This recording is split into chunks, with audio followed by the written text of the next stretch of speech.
സംസാരിക്കുകയായിരുന്നു. ഇന്ന് കേരളത്തിൽ 10,000-കണക്കിന് വരുന്ന ഗ്രാമങ്ങളിൽ ഇതുപോലെയുള്ള വിശ്വരൂപ ദർശനം നടത്തുന്നതിന് കുട്ടികളെ 2027 ഭാരതത്തെ സംബന്ധിച്ചിടത്തോളം അത് സ്വാതന്ത്ര്യം നേടിയിട്ട് 100 വർഷം തികയുകയാണ്. ഇന്നത്തെ ബാല്യമാണ് ഈ 2047 ആകുമ്പോൾ നമ്മുടെ നാടിനെ നയിക്കും. ഈ കഴിഞ്ഞ 2-3 മാസങ്ങളിൽ നമുക്ക് ഏവർക്കും ബോധ്യമായിട്ടുള്ള കാര്യമാണ്. വയനാടിന്റെ ദുരന്ത സംബന്ധിച്ച് നമുക്കറിയാം. അതിന് തൊട്ടു മുമ്പാണ് നമ്മുടെ ഈ തിരുവനന്തപുരം ലാസ്റ്റ് വരികയാണെങ്കിലും അത് 4 വരികൾ നമ്മൾ ഉൾക്കൊണ്ടു കഴിഞ്ഞാൽ എല്ലാ കാര്യങ്ങളും അതിൽ വരുന്നുണ്ട്. അത് ഈ കുട്ടികളെ മനസ്സിലാക്കി നമ്മൾ അവരെ നല്ല രീതിയിൽ കൈവരിച്ച് കൊണ്ടുവരാൻ നമ്മൾ പ്രയത്നിക്കുന്നതായിരിക്കും.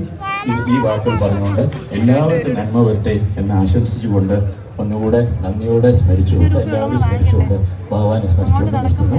കൃഷ്ണന്മാരാക്കി മാറ്റുവാനുള്ള സൗഭാഗ്യം സിദ്ധിച്ച അമ്മമാർ ഒക്കത്ത് അവരുടെ കുഞ്ഞിനെ ഉണ്ണിക്കണ്ണനായി വേഷമൊരുക്കിക്കൊണ്ട് കേരളത്തിന്റെ ഗ്രാമവീഥികളെ ഒരമ്പാടിയാക്കി മാറ്റുന്ന സുദിനമാണ് ഇന്ന്.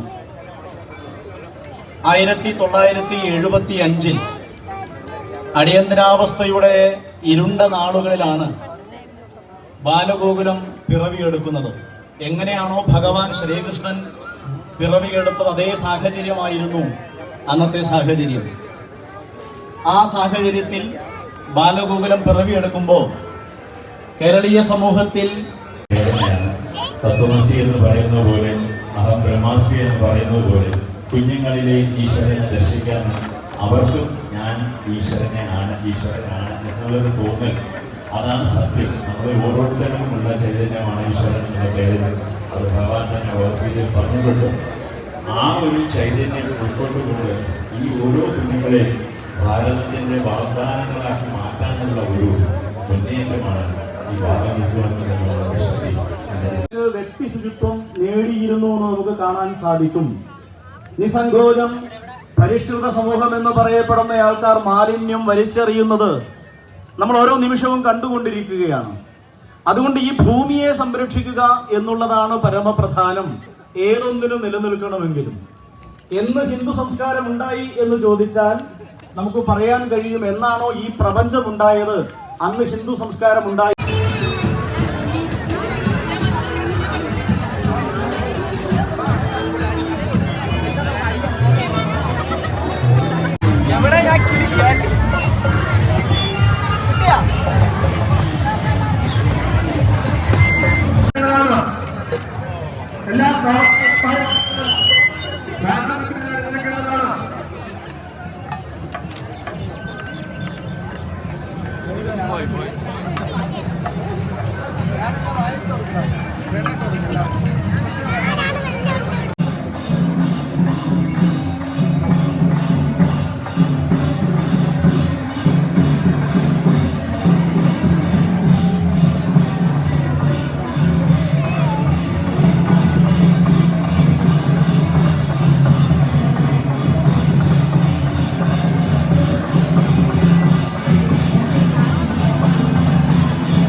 ചെയ്യേണ്ടതായിട്ടുണ്ട്.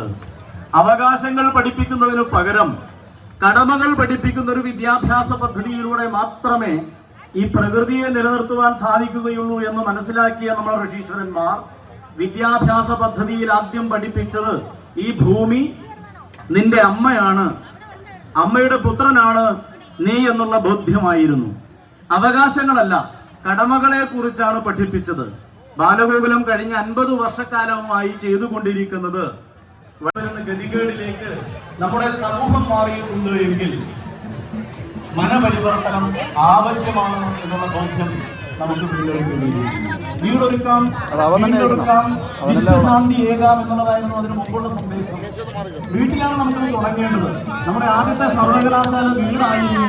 ഇന്ന് വീട്ടിൽ നിന്നും ഈ സംസ്കാരം നമുക്ക് കിട്ടാതെ പോകുന്നുണ്ട് എന്നുള്ളതാണ്. ഇവിടെയാണ് ബാലഗോകുലം അതിന്റെ ജന്മദൗത്യം ഏറ്റെടുത്തുകൊണ്ട് ഈ കാലഘട്ടത്തിൽ പ്രവർത്തിക്കുന്നത്. ഭാവി ഭാരതത്തെ സംരക്ഷിക്കുവാൻ ആരാണെങ്കിലും മാതൃക ഭഗവാൻ ശ്രീകൃഷ്ണനാണ്.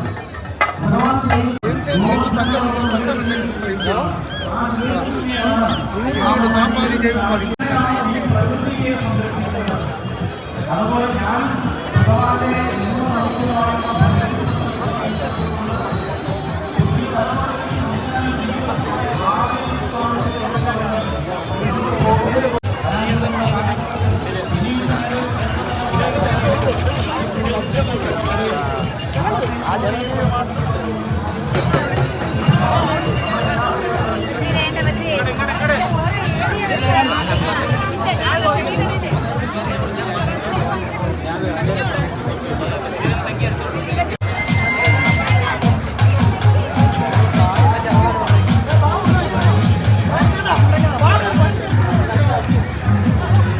take those statements as the first information, then initiate legal action.